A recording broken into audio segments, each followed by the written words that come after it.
Hello, amazing, beautiful people. This is Milena.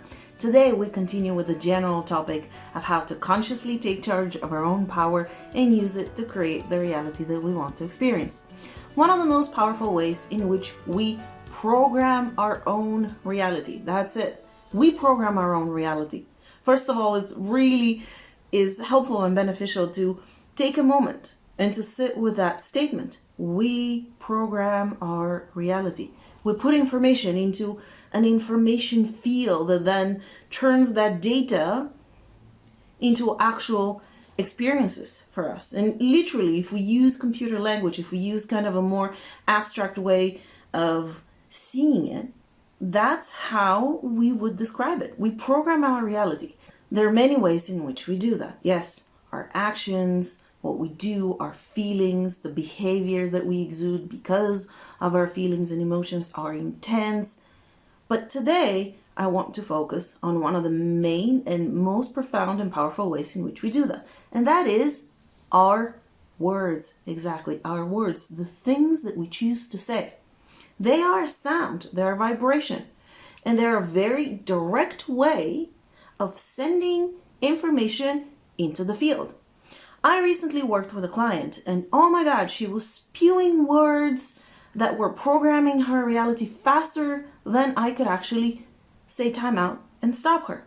I don't know, I can't see it, I'm not able to do that, I can't handle that, I can't manage that, I'm not good at this. It was self-criticism or negative programming of her reality that was happening faster than I could even say, hey, let's pay attention to this and see what is going on.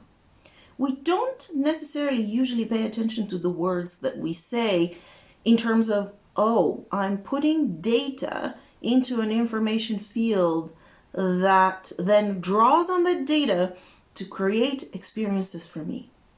Now, if we look at it that way, will we change the words that we say to ourselves or to others about ourselves and about others?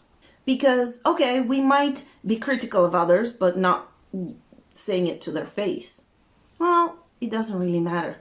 But where we have the most power is when it comes to ourselves, because they are the authors, the creators of their own reality, and they can accept some of those projections or not, and that's a whole nother subject. But when it comes to us, ourselves, it is very important to be conscious and aware and intentional in the words that we use for ourselves and to create our experience. I don't know how to do this. I'm not good at that. I always create this, and that. Things always happen like that to me. These are all things that are creating a reality that you might not necessarily want. And then you're wondering why it happened. Well, you programmed it. You put all of this data into the field. How can we expect to receive something that's very, very different from what we've put in as data? It's kind of expecting to put oranges in a cake and expect it to be carrot cake. Can't really happen. Yes, thoughts are powerful, but what we express with words, we send out with that voice, with that vibration, which is extremely powerful, adds so much more power to it.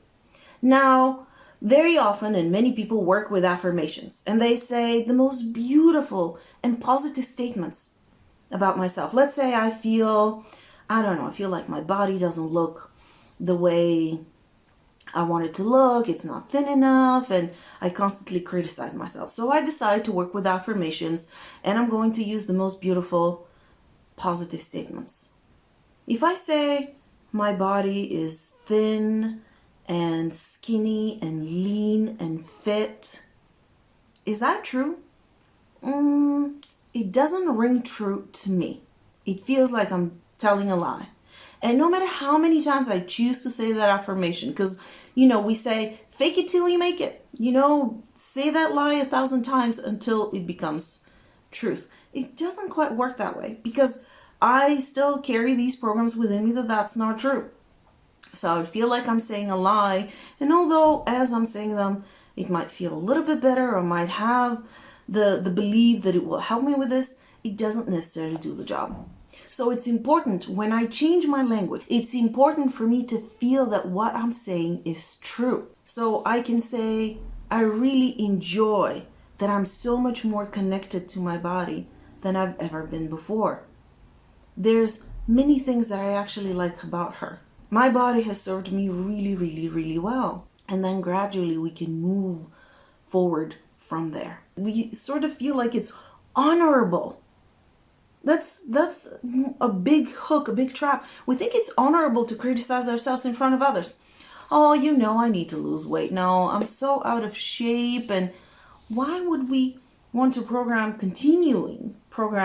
our reality that way? So, darlings, use your words wisely, because as soon as you say that statement, you start vibrating at a different frequency. You program that field, and that field responds with experiences that you put into it. Love yourself through the process. Very often I hear people say, but that's not real, and that's not true. And it doesn't matter what is true now, because that is the product of how you've programmed your reality and how the field has responded to your programming. But that doesn't mean that you need to continue doing the same thing. You can acknowledge that. You can say, okay, that was fun, or not so much. Now I would like to program it differently. And if you need some help and assistance in doing that consciously for yourself, book a session at askmilena.com. Subscribe to my newsletter as well as the channel, and click on the bell if you have not already to get notifications of all future videos. They come out on Friday. I'll see you next week, guys. Bye-bye.